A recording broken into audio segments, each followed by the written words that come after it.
ஓம் சாந்தி. 21st November 1984. எல்லா டீச்சர்ஸும் ஜுவாலா சொரூபமானவர்கள். இந்த ஜுவாலா சொரூபத்தின் மூலமாக பல ஆத்மாக்களினுடைய பலகீனத்தை நீக்கக்கூடியவர்கள். டீச்சர்ஸ் என்றால் சிவசக்தி கம்பைன் சுரூபமாக இருக்கக்கூடியவர்கள். சக்தி இல்லாமல் சிவன் இல்லை, சிவன் இல்லாமல் சக்தி இல்லை. ஒவ்வொரு நொடியும் இணைந்திருக்கிறீர்கள். பாபா மற்றும் நீங்கள் இணைந்திருக்கிறீர்கள். இப்படிப்பட்ட சிவசக்தி சொரூபமானவர்கள் நிமித்த ஆத்மாக்கள். எந்த ஒரு நேரத்திலும் உங்களுடைய நினைவு சாதாரணமாக இருக்கக்கூடாது. ஏன்னா நீங்கள் ஸ்டேஜில் இருக்கீங்க. ஸ்டேஜில் உட்காரும்போது எப்படி உட்காருறீங்க, எப்படி வேலை செய்கிறீங்க, அலர்ட்டாக கவனமாக இருந்து செய்வீங்க இல்லையா? ஸ்டேஜில் இருக்கும்போது சாதாரணமான செயல்கள் செய்ய மாட்டீங்க, கவனத்தோடு செய்வீங்க. ஸ்டேஜ் எனும்போது சதா கவனம் இருக்கிறது. வீடு என்றால் சற்று கவனக்குறைவாக இருப்போம். எனவே இந்த சேவா கேந்திரம் சென்டர் என்பது சேவையினுடைய மேடை. எனவே எப்போதுமே ஜுவாலா சொரூபமாக, சக்தி சொரூபமாக, அன்பு கூட இருக்கிறது. வெறும் அன்பு மட்டும் இல்லை, அன்போட சக்தி சொரூபமாகவும் இருக்கணும். வெறுமனே நம்ம அன்பு ரூபமாக இருக்கோம், சக்தி சொரூபமாக இல்லை அப்படின்னா ஏமாற்றம் அடைஞ்சிருவோம்.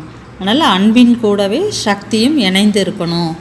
இதற்கு தான் நம்பர் 1 தகுதியான ஆசிரியர், டீச்சர் என்று சொல்லப்படுது. 21 நவம்பர் 1984. எல்லாருமே டீச்சர்ஸ் தானே. ஜுவாலா சொரூபமாக இருக்கணும். இந்த ஜுவாலா சொரூபத்தின் மூலமாக பல ஆத்மாக்களினுடைய பலகீனத்தை நீக்க வேண்டும். நம்ம சதா எங்கே இருக்கிறோம் அப்படிங்கிறத நினைவு வச்சுக்கணும். சதா நம்ம ஸ்டேஜ் மேலே இருக்கோம். ஸ்டேஜில் இருக்கும்போது என்ன செய்யணும், என்ன செய்யக்கூடாது அப்படிங்கிற ஞானம் நமக்கு இருக்க வேண்டும். மேடையில் ஒரு டான்ஸர் என்றால் அவங்க ஒரு நடனம் ஆடுவாங்க. ஒரு ஆக்டர் அப்படின்னா அவங்க ஆக்டிங் செய்கிறாங்க. அதுபோல் நமக்கு மதுபனாக இருந்தாலும் சென்டராக இருந்தாலும் அது ஒரு மேடை, ஸ்டேஜ் அப்படின்றது நினைவிருக்கணும்.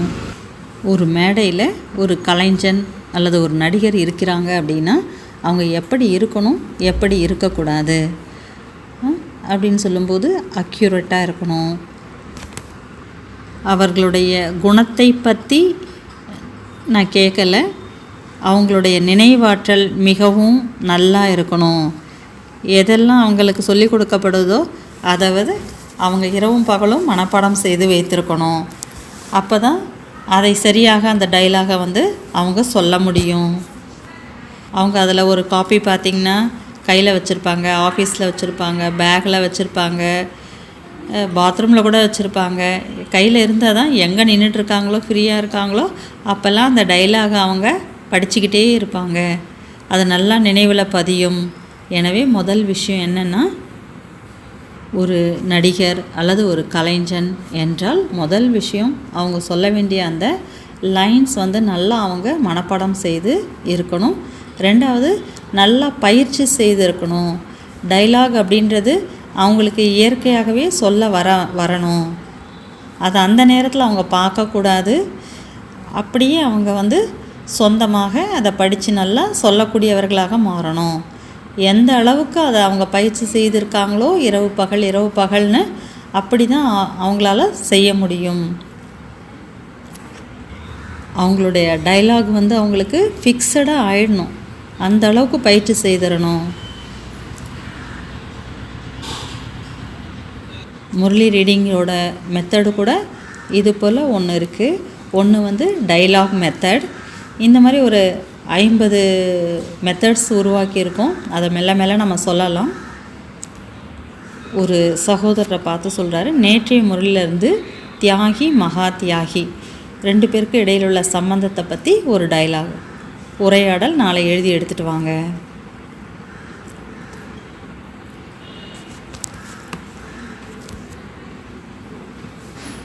தியாகி ஆத்மாக்கள், தியாகி ஆத்மாக்கள். மகா தியாகி ஆத்மாக்கள் 2 விதமானவர்கள் இருக்காங்க. அவங்களுக்கு இடையில் என்ன சம்பந்தம் இருக்குது அப்படிங்கிறது ஒரு உரையாடல் வடிவத்தில் எழுதுங்க. இன்னொரு மெத்தடு போயம், கவிதை எழுதக்கூடிய முறையில் கூட முரளியை வந்து நம்ம எழுதலாம். சண்டே முரளியை அந்த மாதிரி கூட எழுதுறதுக்கு முயற்சி செய்யுங்க.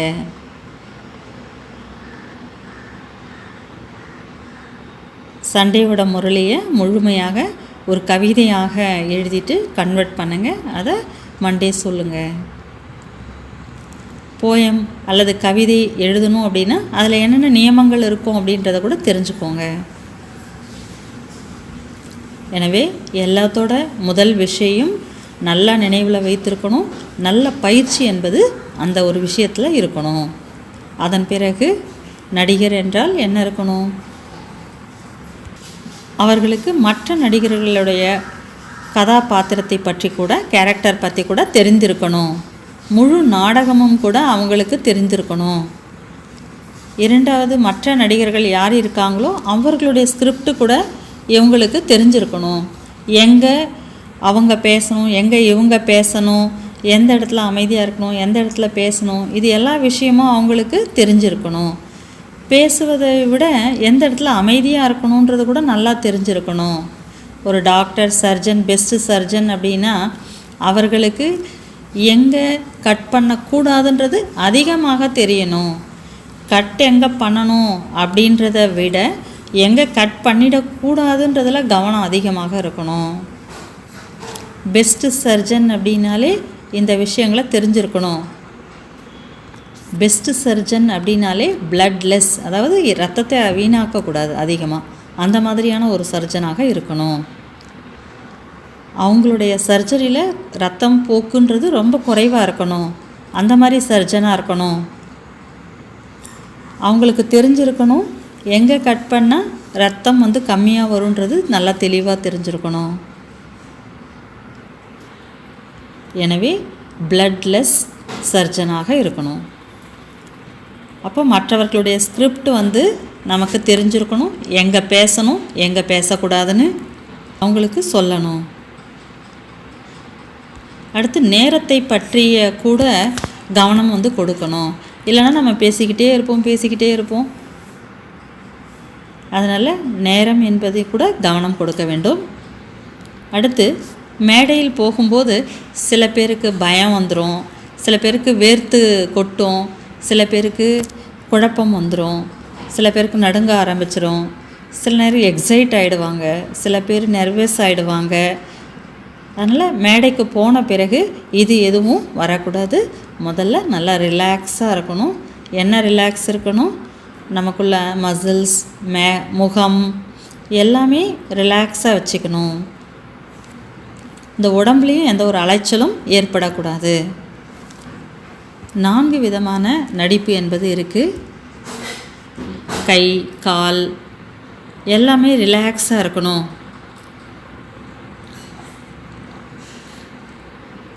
இங்கே உட்காந்துருக்கோம். இங்கே உட்கார்ந்த பிறகு அந்த எல்லா விஷயங்கள்லையும் கவனம் கொடுக்கணும். அதாவது தலையை குனிஞ்சிட்டு இருக்கிறது மேடையில் உட்காந்துட்டு, அல்லது மைக்கை பிடிச்சிக்கிறது, இல்லது மைக்கோட ஒயரை பிடிச்சி, இல்லைன்னா நம்ம ட்ரெஸ்ஸை பிடிச்சி அப்படியே பிசைஞ்சிக்கிட்டே இருக்கிறது. இந்த மாதிரி கை கால்களில் ஏதாச்சும் ஒரு செயல்கள், மூமெண்ட்டை நம்ம கொடுத்துட்டே இருந்தோம் அப்படின்னா நம்முடைய மனநிலை வந்து மற்றவங்களுக்கு வந்து தெரிஞ்சிடும். சில பேர் வந்து கை விரல்களை நெட்டை உடச்சிட்டே இருப்பாங்க. எத்தனையோ செயல்பாடுகள் நம்மளை அறியாமல் அந்த பயத்தை வெளிப்படுத்துகிற விகிதத்தில் இருந்துக்கிட்டே இருக்கும். கால்களை அசைச்சிட்டே ஒரு மாதிரி பண்ணுறோம் அப்படின்னா அது கூட ஒரு பயத்தினுடைய அடையாளம். எனவே முதல்ல ஸ்டேஜில் இருக்கும்போது ரிலாக்ஸாக இருக்கணும், குழப்பம் இல்லாமல் இருக்கணும், ஃபேஸ் ரிலாக்ஸாக வச்சுருக்கணும். சில பேர் அப்படியே பற்களை வந்து கடிப்பாங்க, இல்லை பல்லில் கை வச்சு ஏதாச்சும் பண்ணிகிட்டு இருப்பாங்க. சில பேர் முடியை வந்து அப்பப்போ சரி பண்ணிக்கிட்டே இருப்பாங்க. ஸ்டேஜில் இருக்கிறோம் அப்படின்னாலே ரிலாக்ஸேஷன்றது இருக்கணும். அதனால் முதல் பாயிண்ட் நான் மெமரைசேஷன் சொன்னேன், ஞாபகம் இருக்கணும்னு சொன்னேன். அதை விட ரிலாக்ஸேஷன் கூட இம்பார்ட்டண்ட். அதாவது ஓவர் ஆக்டிங்கும் பண்ணக்கூடாது, ரொம்ப கீழாகவும் அண்டர் ஆக்டிங்கும் பண்ணக்கூடாது, நேச்சுரலாக இருக்கணும். ஒன்று வந்து நடிப்பின் மூலமாக தன்னுடைய கைகள், பார்வை, அந்த மாதிரி நம்முடைய ஆக்ஷன் மூலமாக வெளிப்படுத்துறது. இன்னொன்று வந்து நடிப்பை வார்த்தைகள் மூலமாக வெளிப்படுத்துறது. இன்னொன்று சாத்வீகமான அபிநயம் என்று கூட சொல்வார்கள். அதாவது நடுக்கம், வேர்வை, அந்த மாதிரி ஒரு சில செயல்பாடுகளை இவ்வாறு சொல்கிறாங்க. நான்காவதாகவும் ஒரு விஷயம் இருக்குது. இது வந்து ஸ்டேஜில் இல்லை, ஸ்டேஜுக்கு பின்னாடி, அது சில நேரங்களில் ஆஃப் ஸ்டேஜ் அப்படின்னு வந்து சொல்லுவாங்க. அந்த ஆக்டர் மட்டுமே ஸ்டேஜில் இருக்க போல் கூட வந்து இருக்கும், இல்லை ஸ்டேஜில் சில அலங்காரங்கள் செய்யப்பட்டிருக்கும். சில நேரங்களில் அந்த ஆக்டரே அதை செய்து கொள்ளக்கூடியது போல் இருக்கும். சிலர் வந்து அவங்களே வந்து அவங்க ஆக்டிங்க்கு ஏற்ற மாதிரி ஃபேனையோ எதையோ அவங்களே அலங்காரம் செய்ய வேண்டியதாக இருக்கும்.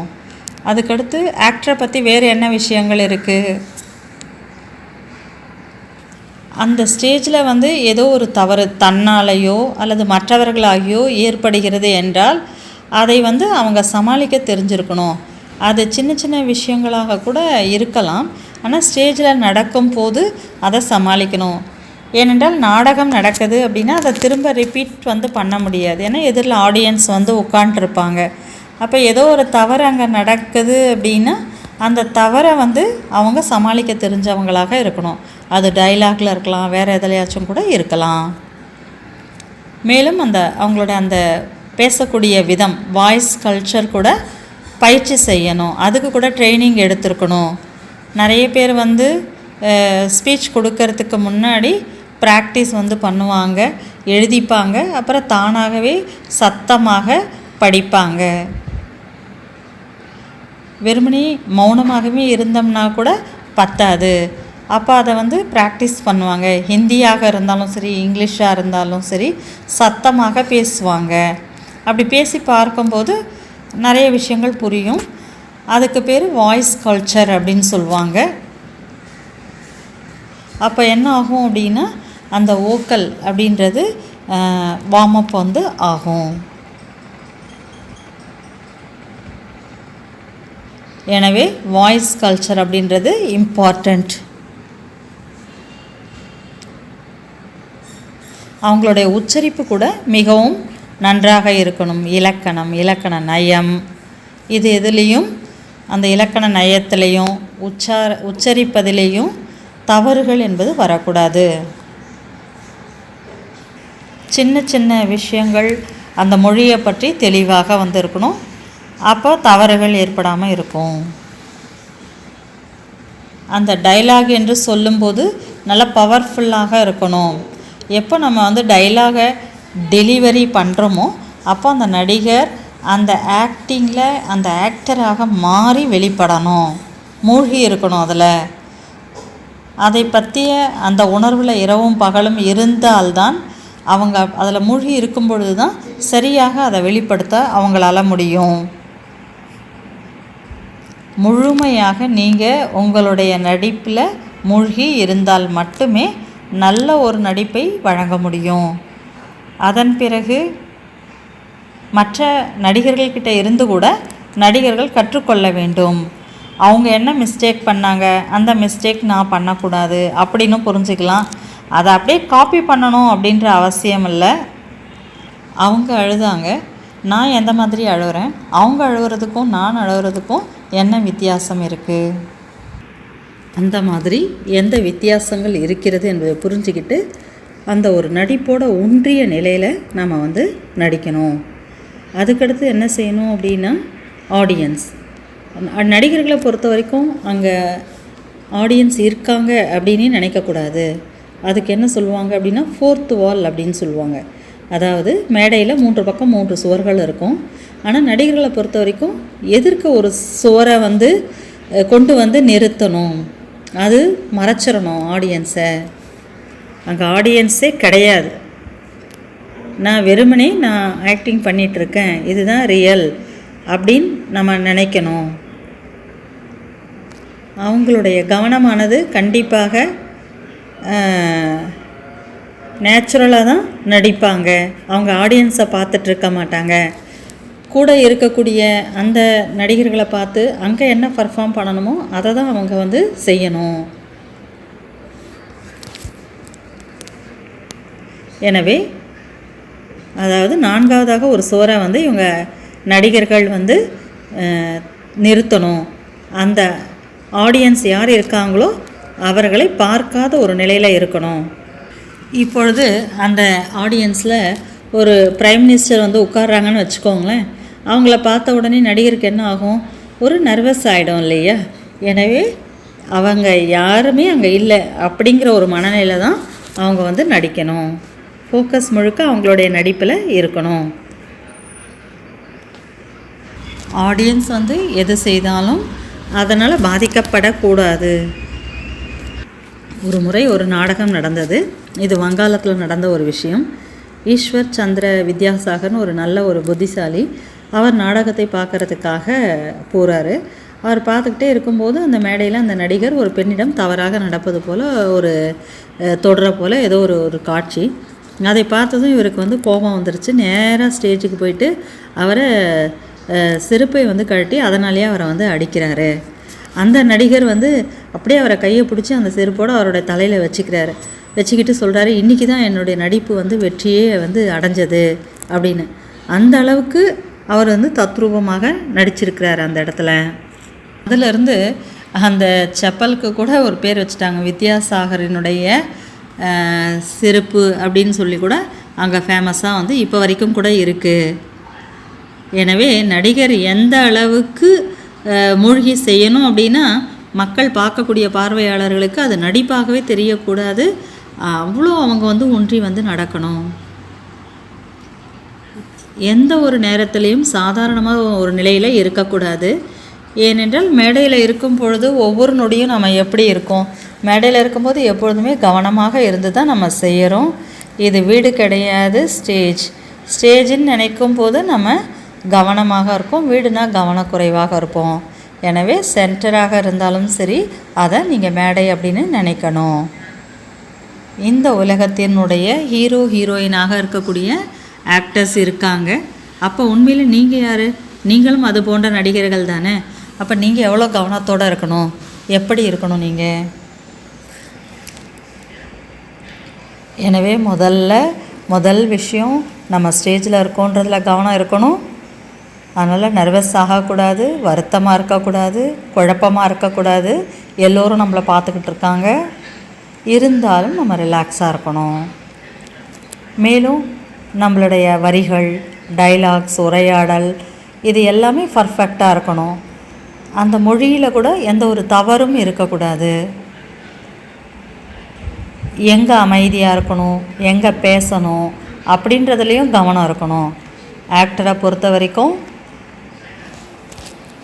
இந்த விஷயம் முக்கியமாக தெரிஞ்சிருக்கணும். அதிகமான கவனம் எங்கே அமைதியாக இருக்கணுன்றது நல்ல கவனத்தில் இருக்கணும். 1962 முரளி வந்து ரிலீஸ் ஆச்சு. அதில் பாபா எவ்வளோ விஷயங்கள் சொல்லியிருக்கிறாரு. மாதாஸ் நீங்கள் அமைதியாக இருங்க அப்படின்னு சொல்லியிருப்பார். ஏன்னா தாய்மார்கள் அதிகமாக பேசுவாங்க, அதனால் அமைதியாக இருக்கணும். நடிகருக்கு நாடகத்தில் இருக்கக்கூடிய, மேடையில் இருக்கக்கூடிய மற்ற நடிகர்களிடம் இருந்து கூட கற்றுக்கொள்ள வேண்டும். நடிகருக்கு நடிப்பை பற்றி தெரிஞ்சிருக்க வேண்டும். அந்த ஸ்கிரிப்டை பற்றி தெரிஞ்சிருக்கணும், கதையை பற்றி தெரிஞ்சிருக்கணும். மேலும் நடிகருக்கு இது ஒரு நாடகம் அப்படின்றதும் புரிஞ்சிருக்கணும். பார்வையாளராக இருந்து தன்னுடைய நடிப்பை கூட சிறப்பாக நடிக்கணும். இதை முடிச்சுட்டு நான் வீட்டுக்கு போகணும் அப்படிங்கிறதும் இருக்கணும். மேலும் வேறு என்னென்ன பாயிண்ட்ஸ் வந்து சொல்லலாம்? அதில் முக்கியமாக முழுமையாக மூழ்கிய நிலையில் இருக்கணும். இது எல்லாமே ஜுவாலாமுகி யோகா செய்வதற்கான சுயமரியாதைகள். தியாகி, மகா தியாகியினுடைய நடிப்பை நம்ம நடிச்சிட்ருக்கோம். மகா தியாகியாக நடிக்கிறோம் அப்படின்னா அதில் மூழ்கணும். தியாகியாக நடிக்கிறோன்னா அதில் மூழ்கணும். சண்டே முரளியானது மகா தியாகியை பற்றி இருந்தது. அது எல்லா பாயிண்ட்டையும் மம்மாவோட இணைச்சி ஒரு உரையாடல் அல்லது டைலாக் போல் ரெடி பண்ணுங்கள்.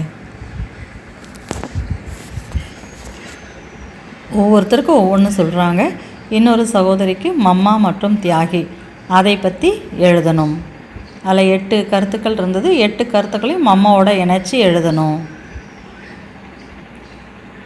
அதை நாளைக்கு எழுதுங்க, நாளைக்கு சொல்லுங்கள். அடுத்து இன்னொரு சகோதரருக்கு சொல்கிறாரு, பரந்தாமத்தில் 2 ஆத்மாக்கள் தங்களுக்குள்ளே என்ன பேசிக்கிட்டு இருக்காங்க, அதை பற்றி ஒரு உரையாடல். நிறைய ஆத்மாக்கள் வந்துட்டாங்க, இன்னும் கொஞ்சம் ஆத்மாக்கள் அங்கே இருக்காங்க. அதில் 2 ஆத்மாக்கள் பரந்தாமத்தில் என்ன பேசிக்குவாங்க அப்படிங்கிறத பற்றி ஒரு உரையாடல். இது டைலாக் மெத்தடில் எழுதணும். எழுதி வைங்க, எப்போ நேரம் கிடைக்குதோ அப்போ படிக்கலாம். டைலாக் நல்ல பயிற்சி செஞ்சுருக்கணும்.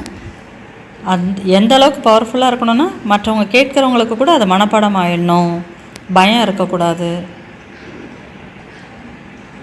ப்ரெசன்டேஷன் சரியாக இருக்கணும், ஆடியன்ஸ்னால் நம்ம அஃபெக்ட் ஆகக்கூடாது. ஆடியன்ஸ் நம்மளை பார்த்துட்ருக்காங்க, அதனால் நம்ம பர்ஃபெக்டாக அக்யூரேட்டாக பண்ணணும். சில நேரங்களில் அவங்களால டிஸ்டர்பன்ஸ் ஏற்படும்ன்ற பொழுது நம்ம அந்த 4th வாலை நம்ம கொண்டு வரணும். இடையில் ஆக்டர் தன்னுடைய ஆக்டிங்கை அவங்களே என்ஜாய் பண்ணணும். ஆக்டிங் பண்ணுறதுக்காக போயிருக்கோம், ஆனால் அப்படியே சீரியஸ் ஆகிட்டு டென்ஷன் ஆகிட்டு அப்படியே அதில் போயிடக்கூடாது. அதை என்ஜாய் பண்ணி பண்ணும்பொழுது நல்லாயிருக்கும். அவங்க என்ன ரோலை நடிக்கிறோமோ அந்த ரோலை அக்செப்ட் பண்ணிக்கணும். இந்த ரோல் எனக்கு கொடுக்கப்பட்டிருக்கு, இந்த ரோல் தான் நான் ப்ளே பண்ணணும், நடிக்கணும். எனவே இதை நான் ரொம்ப பர்ஃபெக்டாக அந்த ரோலை நான் நடிக்கணும் அப்படிங்கிறத மைண்டில் வச்சுக்கணும். நேரத்தை பற்றிய ஒரு அக்கறையும் உணர்வும் இருக்க வேண்டும். நான் யார், நான் எங்கே இருக்கேன், நான் எந்த காலகட்டத்தில் இருக்கேன், என்ன நடந்து கொண்டிருக்கிறது என்பது அனைத்து விஷயங்களும் ஆக்டருக்கு புரிந்திருக்க வேண்டும். நாம் ஹீரோ ஆக்டர், முழு உலகமும் நம்மை பார்த்து கொண்டிருக்கிறார்கள். என்னென்ன விஷயத்தை பார்க்குறாங்க, ஆக்டருடைய எந்தெந்த விஷயத்தை பார்ப்பாங்க, ஒரு விஷயம் முக்கியமாக பார்க்குறாங்க, மேலும் ஒவ்வொரு விஷயத்தையுமே பார்ப்பாங்க. அவங்களுடைய கண்களை பார்ப்பாங்க, ஒவ்வொரு பாவத்தையும் பார்ப்பாங்க,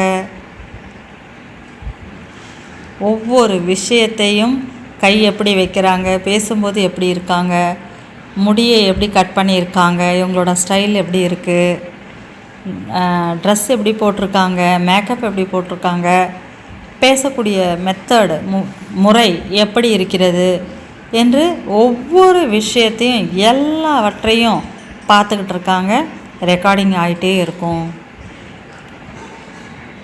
எனவே ஒவ்வொரு விஷயமும் துல்லியமாக அக்யூரேட்டாக இருக்கணும். உங்களுடைய பாவம் எப்படி இருக்கிறது, ஆசைகள் என்ன இருக்கிறது, என்ன ஆசைகள் இருக்கா, ஆன்மீக ஆசையா அல்லது வேறவா, லௌகிக்கத்தன்மை இருக்கா அலௌகிக்கத்தன்மையா, நம்ம அறைக்குள்ளே தானே இருக்கோம், நம்மளை யாரும் பார்க்கலை அப்படின்னு நம்ம நினைக்கிறோம். ஆனால் உலகம் முழுவதும் உங்களை பார்த்துட்ருக்காங்க. உங்களுடைய ஒவ்வொரு எண்ணத்தையும் பார்க்குறாங்க, உங்களுடைய ஒவ்வொரு செயலையும் பார்த்துட்ருக்காங்க, உங்களுடைய பார்வை எப்படி இருக்குது அப்படிங்கிறதும் பார்க்குறாங்க, உள்ளுணர்வை பார்க்குறாங்க, ஆடியன்ஸ் வைப்ரேஷன்ஸை ஃபீல் பண்ணுறாங்க, வாயுமண்டலம் உங்களை பார்த்துட்ருக்கு. ஒவ்வொரு விஷயத்தையும் ஆடியன்ஸ் பார்த்துக்கிட்டு தான் இருக்காங்க. எனவே பாபா டீச்சர்ஸ்க்கு என்ன சொல்லியிருக்காங்க, புரிஞ்சுக்கோங்க, நான் ஸ்டேஜில் இருக்கேன், புரிஞ்சுக்கோங்க, நான் வீட்டில் இல்லை, நான் ஸ்டேஜில் இருக்கேன். இதை உணரும்போது அலர்ட்டாக இருப்போம். ஆயிரக்கணக்கான மக்கள் நம்மளை பார்த்துக்கிட்டு இருக்காங்க. பார்ட் அக்யூரேட்டாக இருக்கணும். தூங்குகிற பார்ட் அப்படின்னா கூட அதுலேயும் அக்யூரேட்டாக இருக்கணும். எனவே ஒவ்வொரு பார்ட்டையும் முழு ஆர்வத்தோடு நம்ம செய்யணும். நம்மளை நம்ம சமர்ப்பணம் பண்ணியிருக்கோன்ற எண்ணத்தோடு செய்யணும். இதுதான் ஒரு நடிகரினுடைய அடையாளம். இன்னொரு விஷயம் வேறு என்ன சொல்லணும், கம்பைண்டாக இருங்க. எப்போவுமே நீங்களும் பாபாவும் எப்போதும் கம்பைண்டாக இருக்கணும். எந்த ஒரு நேரத்துலையும் சாதாரணமான ஒரு நினைவு என்பது இருக்கக்கூடாது. பாபாவோட இணைந்த வடிவமாக, கம்பைண்ட் வடிவமாக இருக்க வேண்டும். கம்பைண்ட் அப்படிங்கிற வார்த்தையை பாபா பயன்படுத்தியிருக்கிறார். அதற்காக வேறு எந்த ஒரு ஹிந்தி வார்த்தையும் பாபா பயன்படுத்தலை. சில வார்த்தைகள் பாபா வந்து ஹிந்தியை தவிர வேறு சில வார்த்தைகளை கூட பயன்படுத்தியிருக்கிறார் சில விஷயங்களுக்கு. சாக்கார முரளிகளில் கூட அதிகமாக இதை பற்றி கூட விசாரணை பண்ணுறதுக்கு நம்ம வந்து சிந்திச்சு கூட பார்க்கணும். சாக்கார முரளிகளில் பாபா எப்படி பயன்படுத்தியிருக்காரு, இப்போ எப்படி பயன்படுத்துகிறாருன்றத. பாபா வந்து கம்பைன் சப்தத்தை தான் எப்போவுமே பயன்படுத்துகிறாரு. ஃபாலோன்ற வார்த்தையை பாபா ஃபாலோ என்று தான் நம்ம வந்து சொல்கிறாரு. எப்போவுமே எந்த முரளிலையுமே அதே வார்த்தையை தான் பயன்படுத்துகிறாரு. பாபா வந்து சிஷ்யன் அப்படிங்கிற வார்த்தையெல்லாம் பயன்படுத்துறதில்ல. அப்போ ஃபாலோ என்று சொல்லும்பொழுது ஆங்கில வார்த்தையை தான் பாபா பயன்படுத்தியிருக்கார். அதே போல் கம்பைன்ட் அப்படிங்கிற வார்த்தையும் மொழிபெயர்த்து ஹிந்தியில் பாபா பயன்படுத்தலை. உஸ்தாத் டீச்சர் அல்லது சிஷ்யன் இது போன்ற வார்த்தைகளை வந்து எப்போவுமே பாபா வந்து சொல்வது கிடையாது. ஃபாலோயர்ன்றது கூட பாபா கம்மியாக தான் சொல்லியிருக்காரு. ஃபாலோ செய்யக்கூடியவர்கள் அப்படின்றது தான் பாபா அதிகமாக பயன்படுத்தியிருக்கிறாரு. எனவே நீங்களும் பாபாவும் இணைந்திருக்கீங்க, அதாவது கம்பைண்டாக இருக்கீங்க. கம்பைன் ஸ்திதியில் எப்போவுமே இருக்கணும். நானும் பாபாவும் எல்லா விஷயங்கள்லையும் சமமாகணும். பரந்தாமத்தில் நானும் பாபாவும் ஒன்றாயிட்டோம். 1 2 3 இல்லை, ஒன்று தான் அங்கே இருக்கும் அப்படின்னு நினைக்கணும். கம்பைன் சுரூபம்னா இணைந்து ஒன்றாக இருப்பது. அவர் ஈஸ்வரன், நான் அவருடைய குழந்தை. 2வது, நானும் அவரும் ஒன்று. பாரதத்தில் 2 3 முறைகள் அப்படிங்கிறது இருக்குது. ஒன்று துவைத்தம்னு சொல்கிறாங்க. துவைத்தத்தில் என்ன சொல்கிறாங்க அப்படின்னா, கடவுள் தனி, நான் தனி என்று மாதவாச்சாரியார் இது போல் சொல்லியிருக்கிறார். ராமானுஜ ஆச்சாரியர் என்ன சொல்கிறாருன்னா, ஆத்மா பரமாத்மாவுக்குள்ளே இருக்குது, பரமாத்மா ஆத்மாவுக்குள்ளே இருக்குது அப்படின்னு சொல்கிறாரு. 3வதாக இருக்கக்கூடியது மோனிசம் அப்படின்னு சொல்கிறாங்க. இதில் என்ன சொல்கிறாங்க அப்படின்னா, இது வந்து அத்வைதம் போல தான், 2 இல்லை 1 தான் அப்படின்னு சொல்கிறாங்க. எல்லாமே ஒன்று தான். ஆதிசங்கரர் இப்படி பல பேர் இதை பற்றி வந்து சொல்லியிருக்காங்க. இந்த மாதிரி 3 நிலைகள் வந்து சொல்லப்பட்டிருக்கு பாரதத்தில். இது இப்படி இல்லை, அது அப்படி இல்லை, இது இப்படி பல விஷயங்கள் கூறப்பட்டிருக்கு. இது அனைத்தும் வந்து ஆத்மாவினுடைய நிலைகள். முதல்ல வந்து ஆத்மா வந்து அவர் பரமாத்மா, நான் ஆத்மா, அவர் தூரமாக இருக்கார், நான் எங்கேயோ இருக்கேன் அப்படின்னு வந்து நினைக்குது. அப்புறம் மெல்ல மெல்ல ஆத்மா என்ன செய்யுது அப்படின்னா, அவர் எனக்குள்ளே இருக்கார், நான் அவருக்குள்ளே இருக்கேன் அப்படின்ற ஒரு இணைந்த வடிவத்தை உணருது. பாபா வந்து சொல்கிறாரு, நான் சர்வ வியாபி இல்லை அப்படின்னு. ஆனால் நாம் என்ன சொல்கிறோம், பாபா என்னுடைய மனசில் இருக்கார், என் பக்கத்தில் இருக்கார் அப்படின்லாம் நம்ம சொல்கிறோம் இல்லையா. பாட்டெல்லாம் பாடுறோம், இறைவா நீ என் கூட தான் இருக்க, என் பக்கத்தில் தான் இருக்க, பாபா இங்கே எங்கேயோ தான் இருக்க அப்படிலாம் நம்ம சொல்கிறோம் இல்லையோ. இது வந்து அன்பினுடைய ஒரு வெளிப்பாடு. நானும் பாபா என்னோட இருப்பதை பல்வேறு வார்த்தைகளில் அன்பை நம்ம வெளிப்படுத்துகிறோம். 3வது, பாபாவுக்கு சமமாக ஆகணும் அப்படின்னு சொல்கிறோம். அப்படி ஆகும்பொழுது நானும் பாபாவும் ஒன்று அப்படின்னு நம்ம நினைக்கிறோம். அந்த அனுபவங்களை நம்ம செய்கிறோம். நீங்கள் யார்? நான் கடவுளுடைய குழந்தை. அது துவைத்தம். அடுத்த விஷயம், அவர் உன்னுடைய அப்பா எங்கே? அப்பா எனக்குள்ளே இருக்கார், நான் அப்பாவுக்குள்ளே இருக்கேன் அப்படின்றது துவைத்தத்தினுடைய, இது அத்வைத்தத்தினுடைய ஒரு, நான் அப்பா, அவரும் நானும் ஒன்று அப்படின்னும் சொல்கிறாங்க. அதாவது நம்ம பாபாவோட அனுபவம் செய்யக்கூடிய பல நிலைகளைத்தான் இவ்வாறெல்லாம் அவங்க சொல்லிட்டாங்க. பரந்தாமத்தில் நான் இல்லவே இல்லை, நானும் பாபாவும் ஒன்றாகி விட்டோம் அப்படிங்கிற ஒரு நிலை பரந்தாமத்தில் அனுபவம் செய்யணும். ஒரு முறை உப்பினுடைய மகன் கடலுக்குள்ளே நுழைஞ்சி கடலுடைய ஆழம் எவ்வளோ இருக்குது அப்படின்னு தேடுறதுக்காக கடலுக்குள்ளே போகிறான். அப்போ என்ன ஆகும், கடலுடைய, அதாவது உப்பினுடைய மகன் கடலுக்குள்ளே போகிறான். அப்போ என்ன ஆச்சு அப்படின்னா கீழே கீழே கீழே மெல்ல மெல்ல மெல்ல மெல்ல எவ்வளோ ஆழம்னு பார்த்துக்கிட்டே உள்ளே போயிட்டே இருக்கான். அப்போது ஒரு நேரம் வரும்போது என்ன ஆயிட்டான்னா அவனும் அந்த கடலும் ஒன்றாயிடுச்சு. அதுபோல தான் நம்ம பரமாத்மா இருக்கக்கூடிய அந்த கடலுக்குள்ளே நம்ம மூழ்கணும். அவரை தேடி தேடி தேடி அவரை போயிட்டு நானும் அவரும் ஒன்றாகிவிட வேண்டும், கம்பைண்ட் ஆகிவிட வேண்டும். அவரோடு நம்ம இணைஞ்சிடணும். வேறு எந்த விஷயமும் அதுக்கப்புறம் நமக்கு தேவைப்படாது. எனவே 2 விஷயங்களை இன்றைக்கி ஞாபகம் வச்சுக்கோங்க. நம்ம எல்லோரும் யார்? நடிகர்கள்லேயும் நம்ம யார்? Hero, actor. ஹீரோவுக்கு ஹீரோடைய ஒவ்வொரு விஷயத்தின் மீதும் மக்களுக்கு அதிகமான கவனம் இருக்கும். கோ ஆக்டர்ஸ்க்கு வந்து அவ்வளோவா இம்பார்ட்டன்ஸ் கொடுக்க மாட்டாங்க. ஆடியன்ஸ் வந்து ஹீரோ ஆக்டரை தான் அவ்வளோ பார்ப்பாங்க. ஃபைட் பண்ணாலும் சரி, என்ன செஞ்சாலும் சரி, அதை பற்றி தான் முழுசாக அவங்க கவனம் ஹீரோவை பற்றி இருக்கும். மற்றவங்க மேலே இருக்கக்கூடிய கவனம் வந்து கொஞ்சம் குறைவாக இருக்கும். அவங்களோட பேரை வச்சு தான் இவங்க இதில் நடிச்சிட்ருக்காங்க, இவங்களுடைய படம் ரிலீஸ் ஆக போகுது அப்படியெல்லாம் பார்த்து அவங்க வந்து போவாங்க. எனவே ரெக்கார்டிங் முடிஞ்சிருச்சு அப்படின்னா அதுக்கப்புறம் அதில் மாற்ற முடியாது.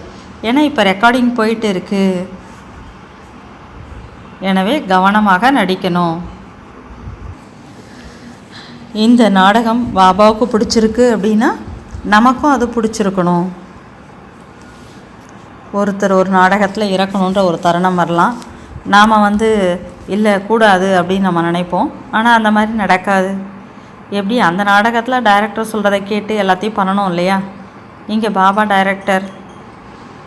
ஒரு முறை 2 பேர் சண்டை போட்டுக்கிறாங்க பூமிக்காக. ஒரு கோடை கிடிச்சிட்டு இந்தாண்ட இருக்கிறதெல்லாம் என்னுடைய பூமி, அந்தாண்ட இருக்கிறதெல்லாம் உன்னுடைய பூமி அப்படின்னு சொல்லிக்கிறாங்க.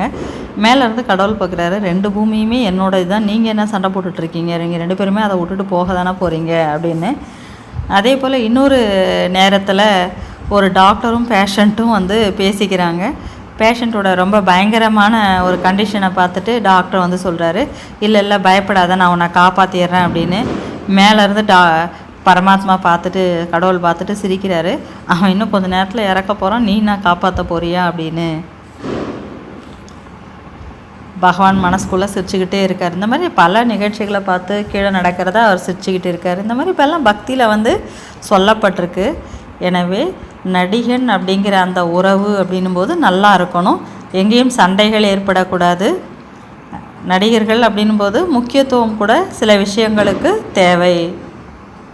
அந்த நடிகன் அப்படின்போது சுற்றி இருக்கக்கூடியவங்க, அவங்களுக்கு மேக்கப் டச்சப் பண்ணக்கூடியவங்க, லைட் சரி பண்ணுறவங்க, அப்படி அந்த டீமில் யாரெல்லாம் இருக்காங்களோ எல்லாருக்குமே கூட அவங்க அந்த நடிகர் வந்து முக்கியத்துவம் வந்து கண்டிப்பாக கொடுக்கணும்.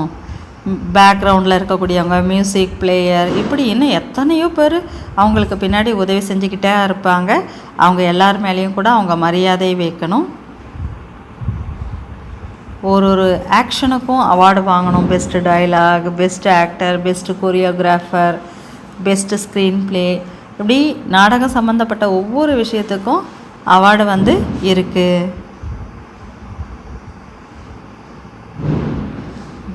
பெஸ்ட்டு சப்போர்ட்டிங் ஆக்டராக நடித்தா கூட அதில் நம்ம வந்து நல்லா வந்து ப்ளே பண்ணணும். ஹீரோவாக இருந்தால் ஒருத்தர் ஹீரோவாக இருக்காங்க, நம்ம கூட சப்போர்ட்டிங் ஆக்டராக இருக்கோன்னா கூட அதில் அவார்டு கிடைக்காம போனாலும் ஆனாலும் நான் பெஸ்ட்டாக வந்து பண்ணணும் அப்படின்னு நம்ம நினைக்கணும். இந்த மாதிரி நம்ம ஒரு நடிகர் அப்படிங்கிறத நினச்சி நம்மளுடைய நாடகத்தில் நம்முடைய பங்கு என்னவோ அதை மிக சிறப்பாக பாபாவோட இணைந்து செய்கிறதுக்கு நம்ம முயற்சி செய்வோம் இந்த ஜுவாலாமுகி யோகத்தில். ஓம் சாந்தி.